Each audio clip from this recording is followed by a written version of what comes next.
Monsieur Ricola est marié, il est père de 2 beaux enfants. Il est pilote d'avion et il adore son travail. Mais un jour, alors qu'il était sur le tarmac, il ressentit de violentes douleurs gastriques et il se mit à vomir du sang. Son collègue, qui avait assisté à la scène, appela immédiatement les pompiers. Monsieur Ricola fut pris en charge dès son arrivée. Le diagnostic, choc hémorragique. Il a fait une hémorragie digestive haute suite à une rupture de varices œsophagiennes.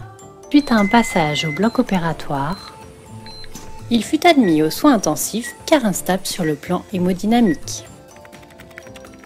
Alors, Monsieur Ricola, 50 ans, nutrition parentérale en voie veineuse centrale, sédation par propofol, toujours instable sur le plan hémodynamique, donc poursuite de noradrénaline, insuline pour maintien de la glycémie, octréotide et oméprazole en continu sur 24 heures pour traiter l'hémorragie digestive haute, une petite antibiothérapie préventive et enfin le traitement pour la douleur.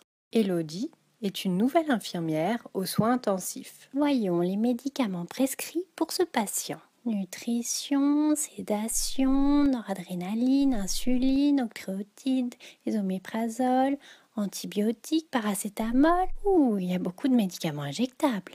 Il faut que je prépare tous ces médicaments, puis que j'organise mes voies. Comment faire le montage de toutes ces perfusions et éviter surcharge des voies et incompatibilité?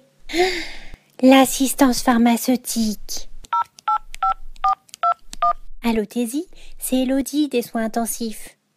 Help, I need somebody help, not just anybody help, you know I need someone.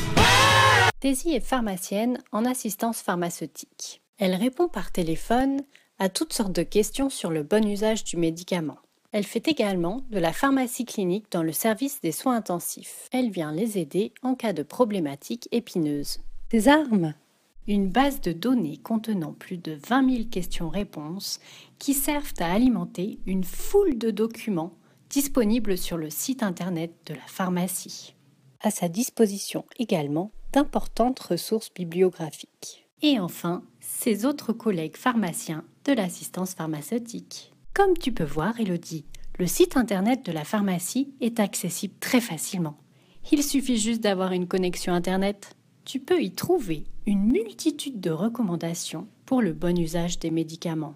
Reconstitution, dilution des médicaments injectables? Tu trouveras les informations dans notre guide online. Attention, aux soins intensifs, il y a des dilutions standards. Administration par voie veineuse périphérique ou centrale? Tu as la réponse sur ce document. Et si tu as un doute sur la compatibilité entre 2 médicaments, tu peux consulter ce tableau. Revenons à notre patient. Monsieur Ricola est équipé d'une voie veineuse centrale triple lumière. Chaque lumière étant comme une voie indépendante.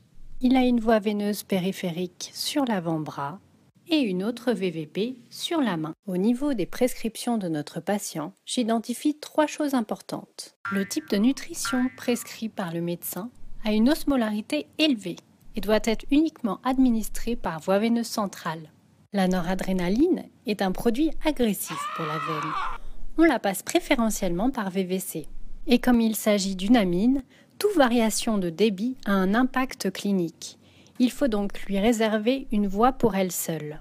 L'ésoméprazole est un médicament qui a un pH basique. Il présente beaucoup d'incompatibilités. Il doit donc être perfusé seul. Je te propose le montage suivant pour les voies. Nutrition et octréotide sur une des lumières de la voie veineuse centrale, noradrénaline seule sur une autre lumière. Propofol et insuline sont compatibles aux concentrations standards. On peut les mettre ensemble sur la 3e lumière. L'ésoméprazole à une concentration de 0,5 mg par ml peut passer sur la voie veineuse périphérique de la main. La 2e VVP peut accueillir les médicaments intermittents.